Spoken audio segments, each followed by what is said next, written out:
What's up, my precious little pack? I'm back in VEGA Conflict. It's been a little while since the last video, and I haven't been in-game much, well, nearly next to not at all. I've only been logging in to collect coins, and that's about it. The durations of my logins are only 5 to 10 minutes with someone else online that I want to chat with. And the reason for this is I've been busy with other things. And lack of content on the channel does need to come to a stop. Even I know that. So we're going to go ahead and we're going to start getting content out on I don't know the exact basis it's going to be released on, but it should pick up. First off, I was paying attention to what's been going on in the game, and I've been reading through the game chat and stuff like that, and we've got... Let's go to the first one. Yeah, large group of mutinied. Most of you have already read all this stuff. I'm a bit late to the party, but all this stuff down here is what I've been told to go over to the forums and take a look at. I haven't done that yet, so again, I'm still in the dark right now. I'm just getting caught back up and all of that. And again, I don't know exactly what I'm going to be doing. And before anybody asks, no, there isn't any CW clips. I didn't partake in it because it has grown boring, and everybody is right about a lot of things about the game. First and foremost, people say the Sovereign, the Tyrants and stuff, they ruined PvP because they took away the skill of actually flying. Because you literally just no-brain, you turn your ship around, you run away from your enemy, you outrange them unless they have the equal ship, in which case then you just brawl it out and see who has more health, or it's the higher mark upgrade with higher resistance, and that was just wrong for it to ever have come to that. The game is marketed as an RTS real-time strategy game. I fail to see the strategy in ships like that. There is... Granted, against AI targets that already outrange us, it evens the playing field, but when we have certain campaign targets and certain other targets where they outrange even a carrier by 4 or 5 times, there's no strategy whatsoever in any of that. And right now, what we see is PvP slowly declining due to targets such as my main fleet, specifically the carrier. There are counters to it, but all of the counters involve taking damage, including another Sovereign carrier. And the on-guard overdrive, which is the overdrive that's been released with it, and I have yet seen any other overdrives for the carrier. I mean, the Dreadnought.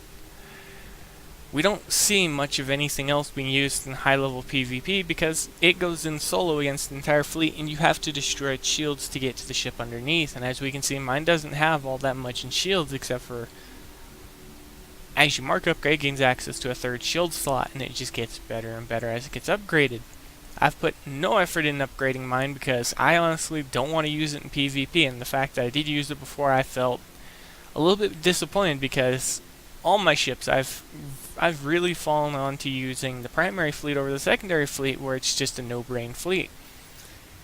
The carrier itself should be that. It should be a carrier, not a dreadnought. This is a dreadnought, and if anyone tells me it's not, fight it in combat and see how many of your ships can actually fight it one-on-one and win. And tell me it's not a dreadnought. Now this, the Paladin, it's a carrier. It carries fighters, it carries drones. That's the job of a carrier. It's living up to its name. The Sovereign is not, because we have yet to actually see squadrons released for it or any other type of ship. It, again, is a dreadnought. My secondary fleet, they do require skill to fly because they're mostly destroyers that are set up in such a way that I can use them to farm any number of targets. They have more versatile use than my main fleet, and my main fleet, the only versatility they have is against specified targets based solely on their fittings. The destroyers, they use their range, and that allows you to open up multiple windows and avenues to approach and fight. You're always going to get the first shot off, but it's a matter of how much damage you can do in that first shot. Well, that isn't the case anymore, because if you play it carefully, you have 150 or 125 to 150, I can't remember the exact calculation, but all of you saw it in the video I released with the Pillager fleet. You have a very small window that you can use the Sovereign Dreadnought to actually outclass and outrange the destroyer, so there is no counter to it if the player plays it right and just simply turns and runs away, because even your destroyers won't be able to shoot it, but it will be able to shoot them if it's being played by a person that knows what they're doing. That isn't always the case, though. There are a few cases where the ships can be outclassed. In the case of carrier versus carrier, in a one-on-one fight between a Sovereign and a Paladin, the Paladin has the upper range advantage, provided it's using squadrons, and the Sovereign is only using guns, because it will be able to launch all 6 squadrons, and most of the time, well, all the times that I've seen, the Sovereign will target the first target to come within its firing arc, and that will mean it's only going to be shooting that one target. Once squadrons are on top of a ship, said ship is not capable of shooting that target.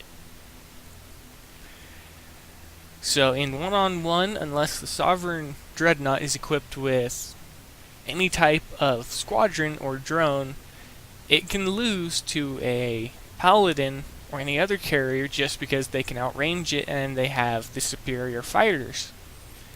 That is, if the fleet is not escorted. If it's escorted, then the Sovereign will win because it can destroy the entirety of the enemy fleet. It has heavy shield resistance and stuff like that, so bypass is another way you're going to have to fight it. I'm bringing all this up because I was paying attention to the forum. I've been keeping an eye on things. I may not have been logging in and doing much, but I have been keeping an eye on the game. And more people are using the Sovereign Tyrants and stuff like that in PvP, and they're harassing people that don't have them. They're fighting the people that can't fight back. And people say there are counters to them, and you use cutters and blah blah blah. First thing, cutters are suicide ships. They're a one-use ship. There is no skill in flying them unless you're using Vindicators to boost the fleet speed of your entire group.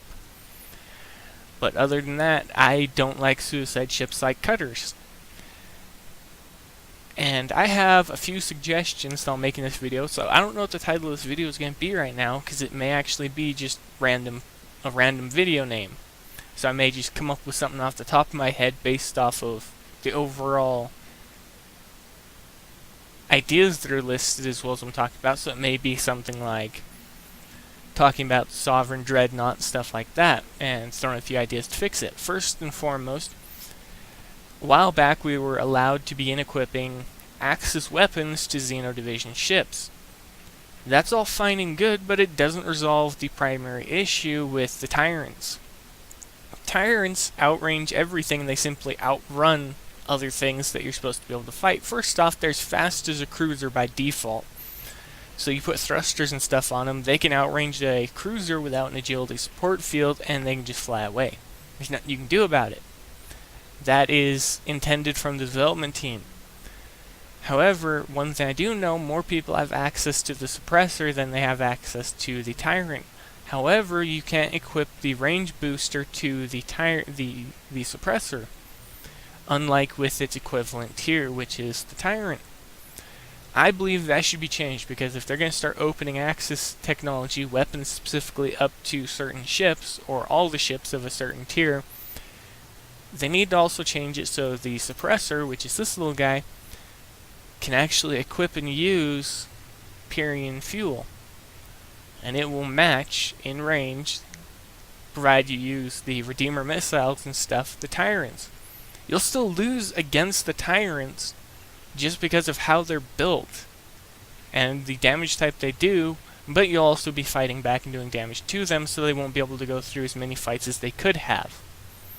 And if someone says to just use destroyers, well, a skilled Tyrant player isn't going to let it full auto. They're going to actually take control of the Tyrant, and they're going to have it go at an angle against your destroyers while it's going at them or running away from them.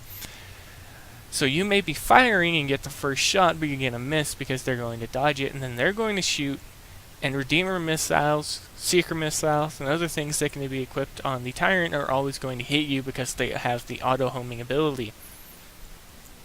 And I'm referring to the second projectile of the Redeemer missile, not the first. The first is a hard fire. It has a straight path from the point of launch to the point of where it was being targeted in the first place.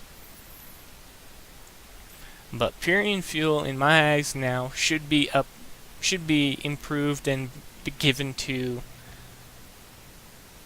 Xeno Division as well, so it can be equipped on their suppressor, so that everybody who has a chance of getting the suppressor can actually have a counter to a tyrant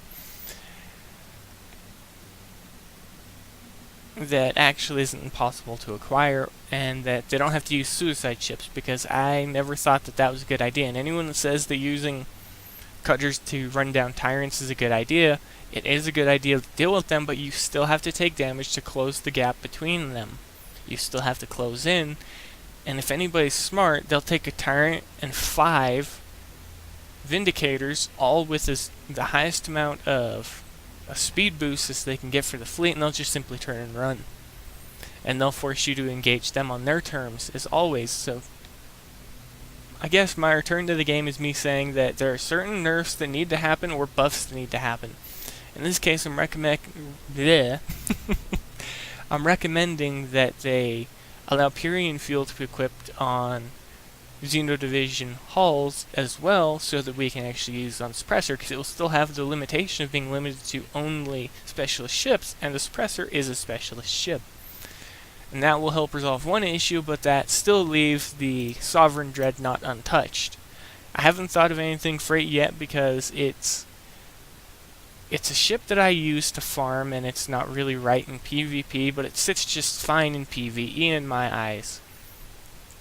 So there should be some type of debuff for it in PvP, maybe a range debuff, whereas it gets standard in PvE, and that will encourage people to be a little more aggressive around them. Alright, that's it for my return. I'll do an Anarchy video later, but I have other things to do that I need to get back to fairly quickly. So this is my return back to the game. I hope that these suggestions don't fall in deaf ears, because these could potentially happen. They would help to balance the game a little bit. Now, I'm not saying that they'd be perfect, because the perfect would be just to take the Scourge Fuel? Yeah, take the Scourge Fuel away from Tyrants, and that would resolve that issue, but Kixeye isn't going to do that because of whatever reason they have. I'm not going to put words in their mouth. In my eyes, it's a waste of time to actually not allow Purian Fuel to be equipped on the suppressors. It would even the playing field just a little bit, and if people say they're going to be used for farming, I can use my Tyrants to farm AI fleets all I want, and no one can stop me. The AI fleets, they don't stand a chance. They have heavy resistance, so their resistance is more than enough, except if you have 5 minutes to fight, you whittle them down, they never get a chance to fire. So I think just allow Purian Fuel to be equipped on the suppressors. It'll do the exact same thing that the Tyrant does, except for at a lessened pace. And now people, they're going to complain and say, well, they can achieve a lower level than the Tyrant can, and it'll attack and harass lower level players. Yes, and it will repeat the problem. It will, however, allow people to counter the current problem of the Tyrant, but it'll continue to repeat, but at least it'll be doing damage people can have resistance to. So you can actually build your cutter fleets specifically with explosive resistance just to counter suppressors built this way. And I actually have a few questions for all of you that are out there in the audience watching right now. From every single one of you in my little pack, I would like to know the following things. 1. Do you use Tyrants in PvP, and do you target lower level fleets that can't fight back? If so, that's disgusting and you need to knock it off. Not even I do that. 2. Do you use Tyrants to farm PvE targets and not PvP? If so, in my eyes, you're using it a little bit more correctly, because even I would do that. 3. Do you think that the suppressor should be allowed? Well, even better, the better statement of, do you think that Purian Fuel should have the limitation removed from only being equippable on Axis specialist vessels, and be allowed to be equipped on Xeno Division as well, so that the suppressor can take it as well?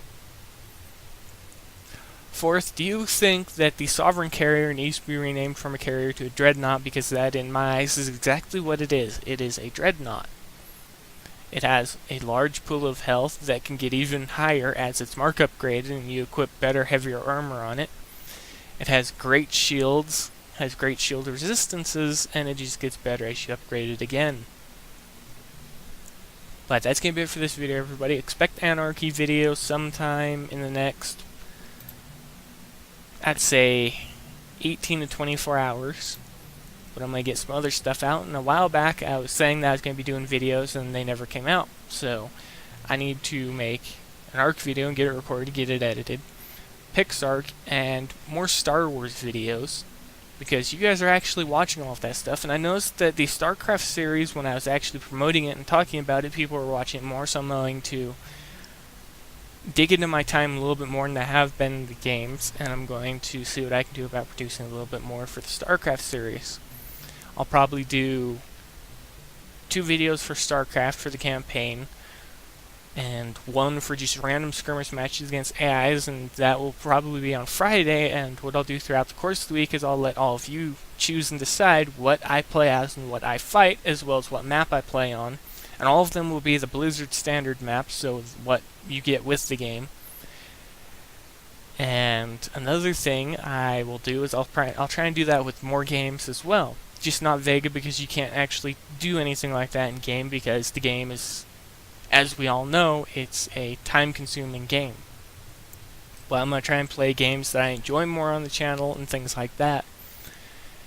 But with all of this said, go ahead and feel free to leave some comments below. Let me know what all of you think about what I've said. Do you support the idea of changing the Purian fuel to allow it to be equipped on suppressors to at least even some of the playing ground but not make it perfect? Would you rather fight suppressors that have range boost over tyrants at a lower tier and things like that? But I'm going to go ahead and end the video here. If you guys like the video, you know exactly what to do. If you have any suggestions, any kind words, if you'd like to share any information I may have missed, feel free to say so in the comments section. If you like this content, feel free to subscribe for more, because hopefully in the near future I'll be doing it much more often. Also, there was a little channel that came up, and I've kept my eye on it before because it's known for giving leaks to the in-game models and things like that for VEGA, and we got what we believe to be a sneak peek of the upcoming Tier 7.5 cruiser, which, in my eyes, if you guys look at the model, well, it's hard to say it's not a mixture of these two, but I see it as being a Reaper and an Apocrypha cruiser that were literally not remodeled or anything. They just have one model laying over the other. But that was just a little bit more content at the end of the video. But that's going to be it, everybody. And as always, I'll see you later.